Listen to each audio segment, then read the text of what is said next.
Okay, hello my friends. We are at this Chhabdi Barahi Temple once again.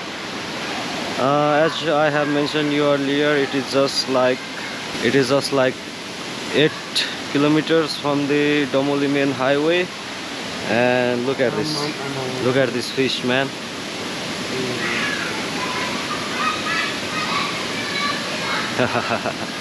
Actually, Chhabdi Barahi is the god of fish, and it is believed that the goddess here resembles the fish, so actually they worship this fish.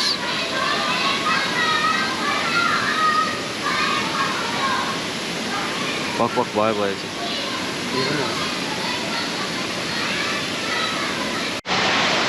So once again the temple is closed and we'll wait here like 10 or 15 minutes, and we are advised that the temple will be opening soon. I have come once again to visit inside the temple to see the fish. Actually, there are a lot of fishes in this pond, and if we get lucky, maybe we get to view the the rare fish inside this pond actually. Aldo?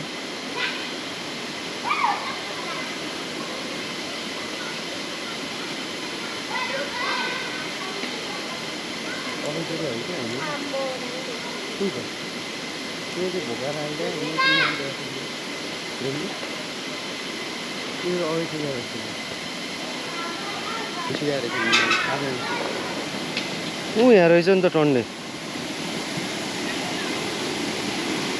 Oh, यहाँ पनि ठुल्ठुलो रहेछ त है. यहाँ पनि ठुल्ठुलो रहेछ त यार. There are a lot of fishes here.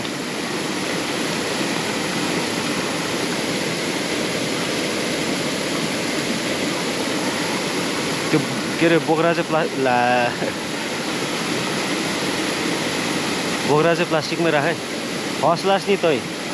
ओ हो हो हो हो. तल खान पानी हुँदो रहेछ. त्यो माथि खाइरहेको हुँदा चाहिँ उनीहरूले तल हाल्नु है.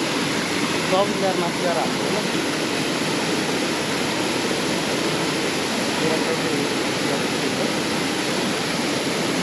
तेरा खाइ खाइ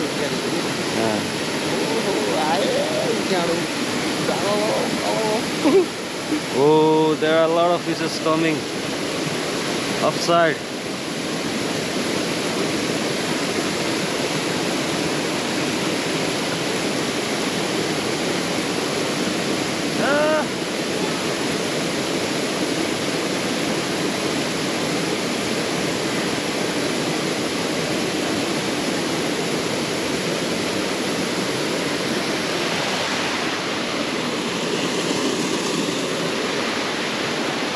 So this is the actual temple, Chhabdi Barahi Temple, temple of fish god.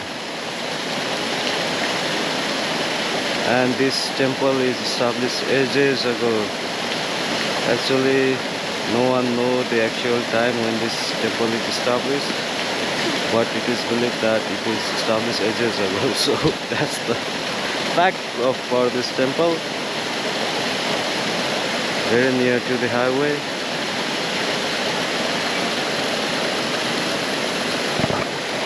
Fish god.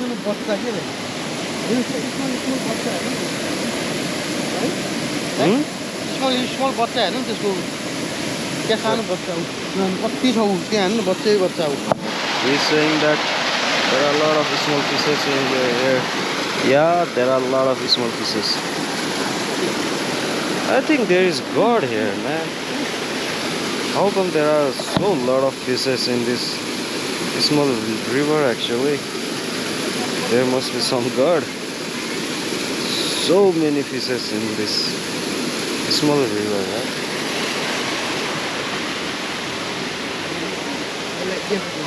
Look at this fish. Look at this small fish. Small fishes actually. यिनीहरूले केरा नखाने रहेछ. बुझिस्?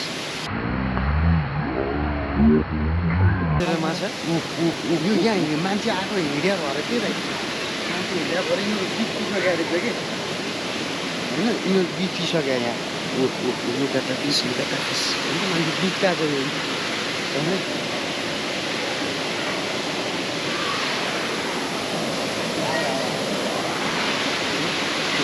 यहाँ त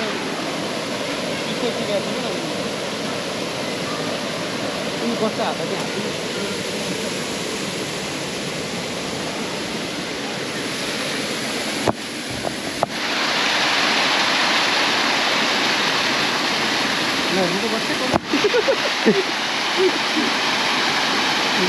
किन सिकाइदिएको त हेर्नु त्यत्रो